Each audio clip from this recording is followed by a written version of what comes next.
हम याद कर रहे हैं डॉक्टर मनमोहन सिंह को और उन्हें अपनी श्रद्धांजलि अर्पित कर रहे हैं और कई लोगों से, कई एक्सपर्ट से हम बात भी कर रहे हैं। एक और खास मेहमान हमारे साथ हैं, डॉक्टर संजय कुमार, राजनीतिक विश्लेषक हमारे साथ लगातार जुड़े हुए हैं, जिनसे हम चर्चा कर रहे हैं।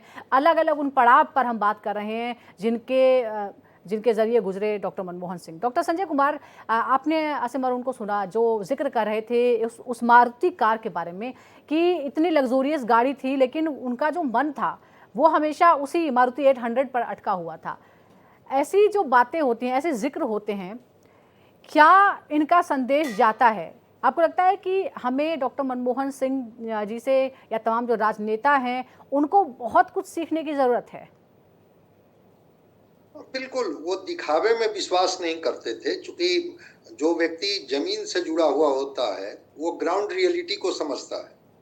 और अभी जो वो बता रहे थे कि जो सिंबॉलिक था कि हमारी जो क्षमता है इस मारुति कार की है। कल मैं प्रधानमंत्री रहूं न रहूं, लेकिन मैं और मेरी ये गाड़ी जिसके लिए मैं अधिकृत हूं, ये तो मेरे पास रहेगी ही। ये BMW आज मेरे पास है, कल डेमोक्रेटिक व्यवस्था में कल कोई व्यवस्था बदलेगी, कोई दूसरे व्यक्ति इसके हकदार हो जाएंगे, लेकिन इस मारुति कार को तो हमसे कोई ये नहीं कर सकता है। तो हमेशा वैसे व्यक्तित्व से प्रेरणा लेने की जरूरत है, खास करके आज के राजनीतिज्ञों को। बड़ी बड़ी गाड़ियों का काफिला, दिखावा और इस तरह का एक प्रभाव डालने की कोशिश होती है। व्यक्ति का प्रभाव व्यक्तित्व से होता है, न कि उनकी कितनी बड़ी गाड़ी में वो बैठे हुए हैं और कितनी बड़ी गाड़ी से वो उतर रहे हैं, इससे नहीं है। तो डॉक्टर मनमोहन सिंह से ये सीख लेने की जरूरत है कि जब वो प्राइम मिनिस्टर बन गए थे तो मारुति क्या कई गाड़ियां उनके सेवा में हाजिर हो जाती। और ठीक है, वो जो सरकारी गाड़ी थी उसके अलावा भी और गाड़ियों के भी वो हकदार हो गए। चाहते तो उस मारुति कार को बदल करके दूसरी गाड़ी भी वो ले लेते, बैंक उनको दे देती कि हाँ ले लीजिए आप गाड़ी, आप इसके लिए दीजिएगा प्रीमियम इसका। लेकिन चूंकि वो इकोनॉमिक्स के विद्यार्थी थे ना, वो इकोनॉमिक्स को समझते थे और इस देश की इकोनॉमिक्स को भी समझते थे। तो आम आदमी, जो अभी बात हो रही थी कि लालटेन की रोशनी से जो व्यक्ति निकला हो, वो शहर की चकाचौंध में जाकर के भी अपनी मौलिकता से, अपनी जड़ों से, अपनी जमीन से, अपनी क्षमता से अगर डेविएट नहीं हुआ है तो ये पीढ़ी को प्रेरणा है, इंस्पिरेशन है कि आपका व्यक्तित्व कितना बड़ा है ये इंपॉर्टेंट रखेगा, न कि आपके पास साधन कितने हैं। साधन तो आज हैं, कल नहीं रह सकते हैं, लेकिन जो व्यक्तित्व है शायद वो आज जिस तरह से पीएम मोदी ने कहा, जैसा आज पीएम मोदी ने याद करते हुए डॉक्टर मनमोहन सिंह को कहा कि वो जो उनका सामान्य बैकग्राउंड था उसके मूल्यों को हमेशा साथ लेकर चले, यानी जो वो मिडिल क्लास वाली जो सोच है कि हमें किस तरह से किफायत में चलना है, कैसे काम करना है, वो सोच लगातार बरकरार रखी डॉक्टर मनमोहन सिंह ने। स्वाभाविक है कि अगर वो सोच बरकरार नहीं रखते तो आज हम लोग इसकी चर्चा नहीं करते। होता है ना कि अगर हम लोग चर्चा कर रहे हैं, अभी बताया जा रहा था कि वो जो मारुति कार, उस मारुति कार को हमेशा वो रखते थे एक्टिव मोड में कि अगर कभी कोई प्रधानमंत्री का पद छोड़ना पड़े तो फिर तो मुझे मारुति कार पर ही आनी है। तो वो मारुति कार जब एक्टिव होगा, उसमें जब वो बैठते थे तो सहज महसूस करते थे, सरल महसूस करते थे। और ये देश, राष्ट्रपिता तो इसके मिसाल है। गांधी जब लौटते हैं तो वो कोट पैंट और सूट पहन करके लौटे थे, उनके गले में टाई थी, और बाद में वही गांधी अधरंगे फकीर के रूप में हो गए, हाफ नेकेड सन कहा गया इनको। तो देखिए, व्यक्ति जो जमीन से जुड़ा हो होता है, चाहे ऊंचाई जितनी भी हो जाए, वो अपने जड़ों से, अपने मूल्यों से वो कभी कोई समझौता नहीं करते। बिल्कुल, और कहते हैं, हमारे यहाँ कहावत है कि पेट जितना फलदार होता है उतना ही झुका हुआ होता है, और शायद इसके सटीक उदाहरण है डॉक्टर मनमोहन सिंह। डॉक्टर मनमोहन सिंह की कई ऐसी उपलब्धियां हैं जिसके लिए उनको पूरा देश, यहाँ तक कि दुनिया भर के लोग मानते हैं कि किस तरह से एक विशाल जनसंख्या वाले देश को उन्होंने एक साथ जोड़ने की कोशिश की, किस तरह से अधिकार दिए, सूचना का अधिकार दिया, और किस तरह से एक यूनिफाइड आइडेंटिफिकेशन दिया, आधार के जरिए तमाम जो योजनाएं थी उसको एकीकृत कर दिया। डॉक्टर संजय कुमार, राजनीतिक विश्लेषक, हमारे साथ लगातार जुड़े हैं। डॉक्टर संजय, जिस तरह से हम लगातार मनमोहन सरकार और जब वो वित्त मंत्री थे उनकी उपलब्धियों का जिक्र कर रहे हैं, अगर मैं ये कहूँ कि अगर आधुनिक भारत के फाउंडर्स गांधी और नेहरू थे तो न्यू इंडिया जिसकी शुरुआत 90 के दशक में होती है, उसके फाउंडिंग मेंबर्स में से महत्वपूर्ण जो मेंबर हैं वो डॉक्टर मनमोहन सिंह। बिल्कुल कहा जा सकता है, और ये बड़ा ईमानदार जवाब होगा कि जब उस उदारीकरण, लिबरलाइजेशन की जब पटकथा लिखी जा रही थी, तो उस पटकथा को लिखने का साहस नरसिंह राव जी, जो उस समय के प्रधानमंत्री थे, वो भी नहीं कर पा रहे थे। लेकिन डॉक्टर मनमोहन सिंह ने कहा कि नहीं, बिल्कुल हम लोगों को लिखनी चाहिए। अगर हम दरवाजे नहीं खोलेंगे, खिड़कियां नहीं खोलेंगे, अगर हम विश्व व्यापार को इजाजत नहीं देंगे, अगर हम नए टेक्नोलॉजी से अपने को लैस नहीं करेंगे, हमारी फैक्ट्रियों में वो आधुनिक तकनीक नहीं आएगी, तो हम दुनिया के साथ कॉम्पीट नहीं कर पाएंगे। तो बिल्कुल इसका ईमानदार जवाब ये है जो आप कह रही हैं कि बिल्कुल जो उदारीकरण के, नव उदारीकरण के जो प्रणेता के तौर पर अगर कहा जाए, तो निश्चित रूप से डॉक्टर मनमोहन सिंह हैं, जिन्होंने निर्णय लिया और निर्णय को एग्जीक्यूट किया, इम्प्लीमेंट किया। ठीक है, उनके निर्णयों को लेकर के कभी कभी संवाद होते थे।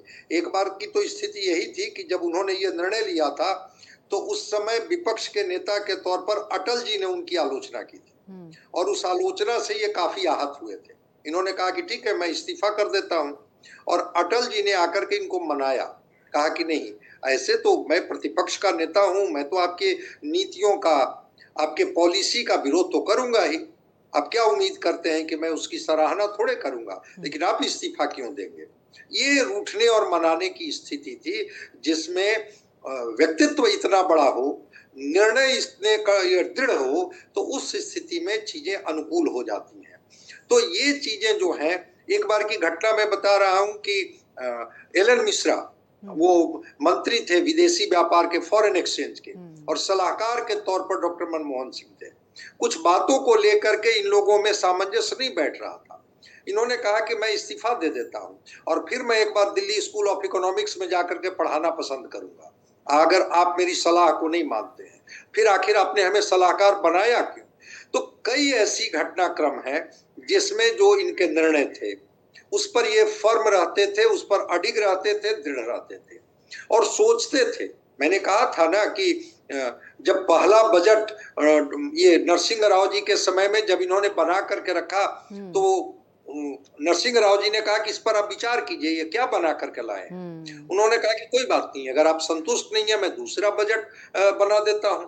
और फिर इन्होंने दूसरा बजट बनाया, लेकिन उसमें उदारीकरण की खुशबू साफ दिख रही थी, और उसी के बाद तो भारत आगे बढ़ा। जब डॉक्टर मनमोहन सिंह को यह देश मिला था, क्या था भाई, 46 टन सोना गिरवी रख करके और उधार के पैसे चुकाए गए थे। उस समय इन्होंने संभाली थी कमान, और वही डॉक्टर मनमोहन सिंह ने जब दरवाजा खोला फॉरेन ट्रेड के लिए, जब इन्होंने दरवाजा खोला एफडीआई के लिए, और जब यहाँ की वही फैक्ट्रियां जो ठहर गई थी, दम तोड़ रही थी, जब उसमें नए तकनीक आ गए, उसमें इन्वेस्टमेंट आया, उसमें थोड़ी पूंजी लगी, और उससे जो प्रोडक्शन होना शुरू किया, वर्ल्ड मार्केट में डिमांड होने लगा। वर्ल्ड मार्केट में उस प्रोडक्ट का डिमांड इस तरह से बढ़ा कि माना गया कि वो अन्य देशों की अपेक्षा बेहतर प्रोडक्ट दे रहा है। तो ये मैं मानता हूं कि इसके जनक के तौर पर, इसके प्रणेता के तौर पर डॉक्टर मनमोहन सिंह थे, जो नीतियों को लेकर के हमेशा अडिग रहते थे। क्योंकि इकोनॉमिक्स को वो समझते थे, और इकोनॉमिक्स को आम आदमी की भाषा में वो समझते थे। वो कहते थे कि बहुत स्टैटिस्टिक्स में जा करके हम देश का भला नहीं कर सकते हैं, हमको जाना होगा जमीनी हकीकत पर, जिस अधिकार की तरफ आप इशारा कर रही थी। अब सोचिए, तो फूड सिक्योरिटी की बात वो कर रहे थे कि भाई जब खाद्य सुरक्षा तो देश देगा ना, जो व्यक्ति इस देश का निवासी है। फूड सिक्योरिटी लेकर के वो आए थे। उन्होंने रोजगार का अधिकार दिया कि गांव को मैंने जिया है, देखा है, कम से कम ऐसी व्यवस्था तो हो जिसमें 100 दिन रोजगार की व्यवस्था हो, मनरेगा लेकर के आए थे। उन्होंने शिक्षा की बात की कि राइट टू एजुकेशन, कम से कम 14 वर्ष का हर बच्चा, उसको अधिकार है कि वो उसको शिक्षा मिले और वो शिक्षा पाए। तो जितने भी अमेंडमेंट, सुधार, पॉलिसी इसको लेकर के आए थे, तो इसलिए नहीं आए थे और कि अगली बार मैं प्रधानमंत्री बनूंगा या जिन नहीं चीजों का जिक्र कर रहे हैं, इसलिए मैं एक बार आपसे जो पीपीपी मॉडल था उसके बारे में भी समझना चाहती हूँ, क्योंकि ये माना जाता है कि जिस समय टेक ओवर किया डॉक्टर मनमोहन सिंह ने वित्त मंत्री के तौर पर, तो पीपीपी की हालत, मतलब हम शुरुआती दौर पर ही थे, किस तरह की स्थिति थी, और उसके बाद इस मॉडल के बारे में, यानी एक तरह से जो हमारी सरकारी कंपनियां हैं उनको किस तरह से एफिशिएंट किया जाए? आपको लगता है कि वो ये बात भी समझते थे कि जब प्राइवेट पार्टनरशिप बढ़ेगी उसके साथ ही हम जो हमारे सरकारी संस्थान हैं उनकी कार्यशीलता बढ़ा सकते हैं, और इसीलिए पीपीपी मॉडल को इस तरह से पुश किया गया? स्वाभाविक है। देखिए, जो सरकारी कंपनियां होती है उसमें जो लोग काम करने वाले होते हैं, यही तो विडंबना रही उस समय कि वर्क कल्चर नहीं था वहां। लेकिन जैसे ही वो पब्लिक प्राइवेट पार्टनरशिप के तौर पर जब उन कंपनियों को उन्होंने दिया, तो उन्होंने कहा कि इंफ्रास्ट्रक्चर तो मेरे पास है, हम आपको साधन दे रहे हैं, स्पेस दे रहे हैं, वर्क कल्चर और प्रोडक्टिविटी आपको देना है और इसका लाभ भी हम आपको देने के लिए तैयार हैं।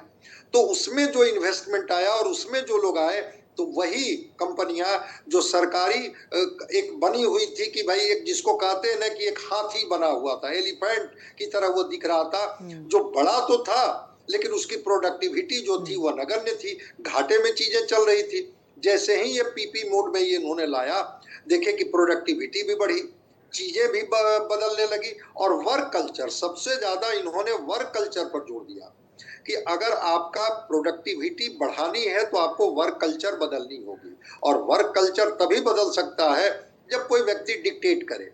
क्योंकि बहुत सारी चीजों को लेकर के सरकार की मंशा पर लोग सवाल उठाने लगते हैं। जैसे ही पीपीपी मोड में गया, वो सारे एग्रीमेंट बदल दिए गए कि इस एग्रीमेंट पर आपको काम करना है। वर्करों को लेकर के जो टेक्नीशियंस थे, जो इंजीनियर्स थे, उनके साथ एक अलग से असाइनमेंट हुआ, एक अलग से उनको ये कराया गया। और पीपी मोड में जब आया देश और देश की कंपनियां जब आई, तो फिर देखिए कैसे वही घाटा में जो चल रही थी वो फायदा देने लगी। तो निश्चित रूप से डॉक्टर मनमोहन सिंह ने पीपी मोड में चीजों को ला करके, इसीलिए मैं बार बार कह रहा हूँ, इकोनॉमिक्स को वो समझते थे, वो ग्रामीण अर्थशास्त्र को भी समझते थे, शहरी अर्थशास्त्र को भी समझते थे, और एक आम आदमी की जरूरतों को भी वो समझते थे। तो गांव और शहर दोनों के बीच में कोऑर्डिनेशन स्थापित करने में इनकी बड़ी भूमिका थी। बिल्कुल, और इसीलिए इस तरह के अधिकारों पर उन्होंने जोर दिया, और किस तरह से कार्यकुशलता बढ़े, प्रोडक्टिविटी बढ़े, जो सरकारी संस्थान है उन पर भी जोर दिया।